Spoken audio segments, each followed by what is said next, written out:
ഞാൻ ദുസ്വപ്നം കണ്ടു, നിലവിളിക്കും, പിന്നെ കൂർക്കം വലിക്കും.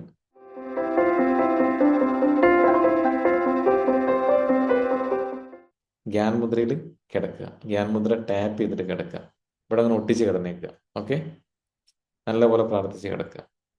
അതേപോലെ ഇയാള് ഈ പറഞ്ഞ ആള് ശ്രദ്ധിക്കാം, കണ്ണൂരിൽ നിന്നാണ് ക്വസ്റ്റ്യൻ വന്നിട്ടുള്ളത്. ഇങ്ങനെ ദുസ്വപ്നം കാണുക അങ്ങനത്തെ കാര്യങ്ങളുണ്ടെങ്കിൽ നിങ്ങളുടെ വീട്ടിൽ നിങ്ങളുടെ റൂമിൽ റെഡ് ഒന്നും ഉണ്ടാവരുത്. നിങ്ങളുടെ ബെഡ്, നിങ്ങൾ ഇട്ട ഡ്രസ്സ്, ഇന്നർ വരെ നിങ്ങൾ റെഡ് ഇടരുത്. റെഡ് ഡ്രസ്സ് ഒരിക്കലും ഇടരുത്. നാളെ മുതൽ നിങ്ങൾ ലൈറ്റ് ആയിട്ടുള്ള കാര്യങ്ങളൊക്കെ, വീടൊക്കെ ലൈറ്റ് ആയിട്ടുള്ള കാര്യങ്ങൾ, എന്തെങ്കിലും റെഡ് വിരിപ്പോ എന്തെങ്കിലുമൊക്കെ ഉണ്ട്, അതൊക്കെ എടുത്ത് ഒഴിവാക്കുക. ഓക്കെ, ലൈറ്റ് ആയിട്ടുള്ള ഡ്രസ്സുകൾ മാത്രം കാണാൻ.